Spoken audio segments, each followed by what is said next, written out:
Halo semuanya, kali ini kita bakal bahas konsep fisika yang namanya jenis-jenis tumbukan gitu. Tapi sebelum lebih lanjut, coba deh kalian tonton proses tumbukan antara dua mobil ini. Es el sedán más Kelihatannya barato yang vendido namanya en tumbukan tuh México ya contra un Versa, gitu-gitu que es el aja nggak sedán sih? más Kayak ada barato dua benda vendido en terus Estados Unidos. bertabrakan gitu. Tapi kalau seandainya kita teliti lebih detail terkait tumbukan, tumbukan itu ada tiga jenis loh. Iya, yang pertama gini, tumbukan lenting sempurna. Terus yang kedua tuh ada yang namanya tumbukan lenting sebagian. Dan yang terakhir ada yang namanya tumbukan tidak lenting sama sekali. Nah, di video kali ini kita akan bahas tiga jenis tumbukan ini nih. Kita mulai dari tumbukan lenting sempurna dulu aja kali ya. Jadi gini, tumbukan lenting sempurna adalah proses tumbukan yang berlaku hukum kekekalan energi mekanik nih. Contohnya ya kayak tadi gitu. Ada dua mobil yang saling bertabrakan. Nah, untuk tumbukan lenting sempurna artinya bahwa jumlah energi mekanik pada keadaan awal harus sama dengan jumlah energi mekanik pada keadaan akhir. Di mana energi mekanik ini melibatkan energi kinetik dan energi potensial ya. Artinya, pada proses tumbukan, tidak ada energi mekanik yang berubah menjadi bentuk energi lainnya, kayak energi bunyi, energi panas, dan masih banyak bentuk energi lainnya gitu. Jadi, waktu proses tumbukan, itu tuh nggak ada bunyi yang dihasilkan, dan nggak ada panas yang dihasilkan oleh kedua benda tersebut. Sedangkan untuk tumbukan lenting sebagian, itu tuh gini, yaitu proses tumbukan yang menyebabkan sebagian energi mekanik berubah menjadi energi lainnya, seperti energi bunyi, panas, dan masih banyak energi lainnya gitu. Contohnya ya sama kayak tadi ketika ada dua mobil yang saling bertabrakan, mungkin kita bakal dengar suara dar gitu ya.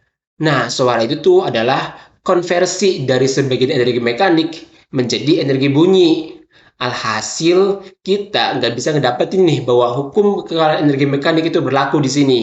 Oke, gimana? Sampai sini udah mulai paham lah ya bedanya antara tumbukan lenting sempurna dan tumbukan lenting sebagian gitu. Kalau dari tumbukan lenting sempurna, kita udah tahu ya bahwa tidak ada konversi energi mekanik menjadi energi bunyi ataupun panas dan lainnya gitu.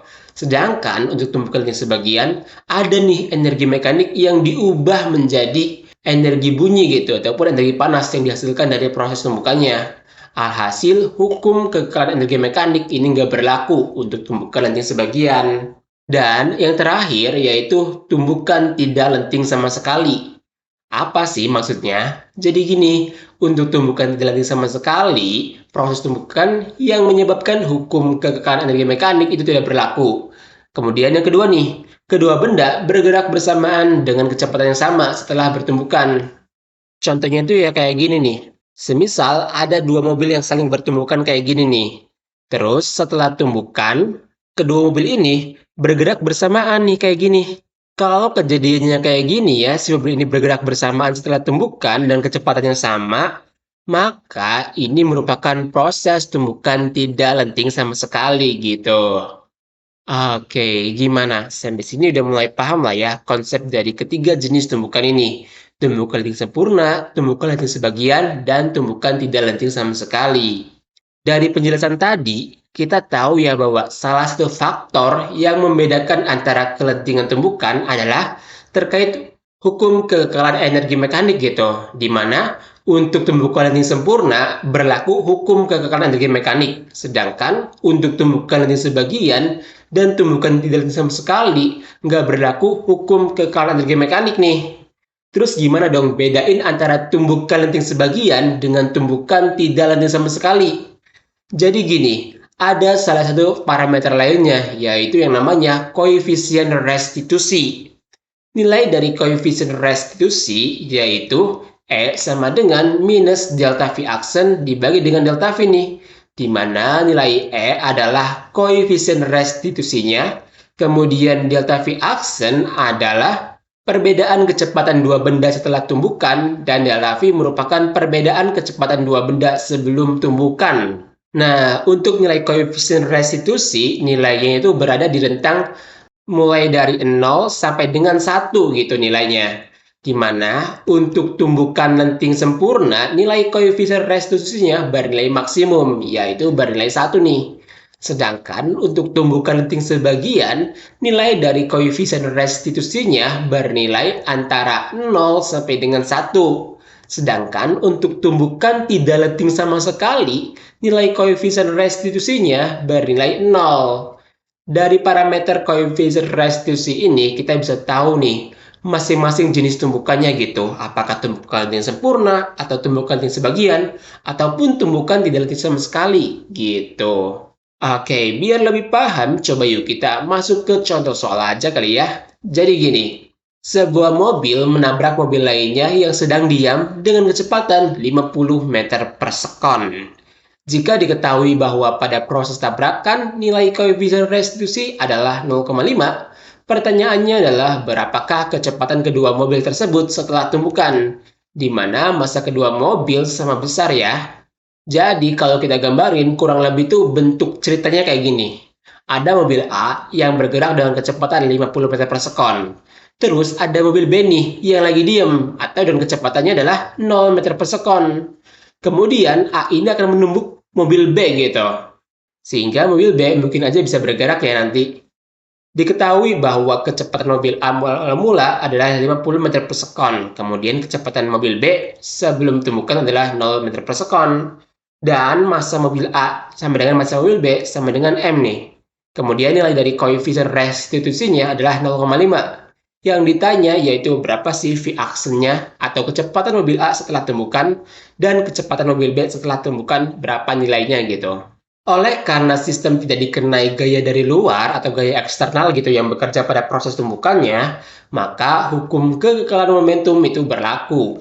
Sehingga sigma P0 atau jumlah momentum awal sebelum tumbukan sama dengan jumlah momentum setelah tumbukan nih.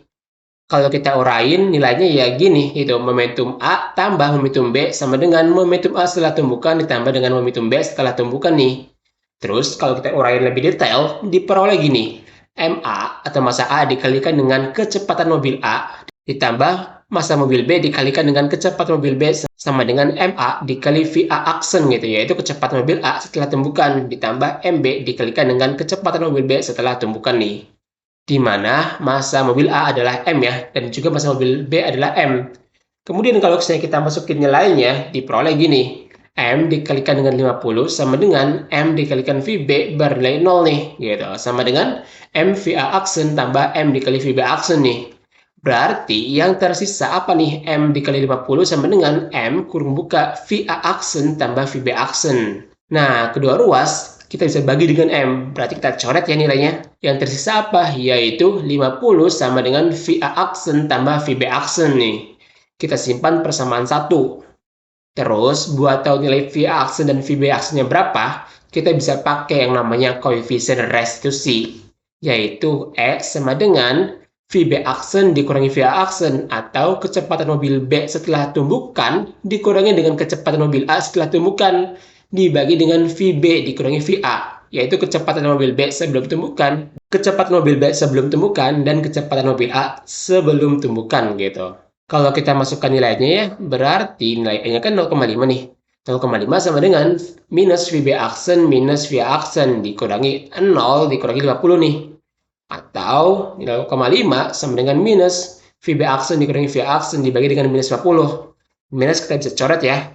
Sehingga yang tersisa yaitu apa? Sehingga yang tersisa apa? Yaitu 0,5 dikali 50 sama dengan VB aksen dikurangi VA aksen nih. Nilainya yaitu 25 sama dengan VB aksen dikurangi VA aksen. Nah, kita udah punya nih dua persamaan, persamaan 1 dan persamaan 2. Buat tahu berapa nilai VA aksennya ataupun VB aksennya, kita bisa lakuin eliminasi di kedua persamaannya. Jadi kayak gini, 50 sama dengan VA aksen tambah VB aksen nih. Kemudian yang ini 25 sama dengan minus VA aksen tambah VB aksen. Kalau kita kurangin ya, maka yang kecoret apa nih? VB aksen bakal hilang ya. Yang tersisa yaitu 25 sama dengan 2 VA aksen. Berarti VA aksen nilainya yaitu 25 dibagi 2, itu sama dengan 12,5 meter per sekon. Artinya, kecepatan mobil A setelah tumbukan Ia bergerak dengan kecepatan 12,5 meter per sekon ke arah kanan ya, karena bernilai positif nih. Kemudian, kalau seandainya kita masukin nilai ini ke persamaan 2, 25 sama dengan VB aksen dikurangi 12,5 nih. Berarti VB aksen bernilai 25 tambah 12,5 sama dengan 37,5 meter per sekon. Artinya, mobil B ini setelah temukan dia akan bergerak dengan kecepatan 37,5 meter per sekon. Oke deh, berarti dapat disimpulin ya bahwa mobil yang menabrak akan melaju dengan kecepatan 12,5 meter per sekon ke kanan setelah tumbukan. Sedangkan mobil yang ditabrak melaju dengan kecepatan 37,5 meter per sekon ke arah kanan setelah tumbukan. Oke, jadi gitu ya pembahasan terkait 3 jenis tumbukan dan contoh soalnya gitu.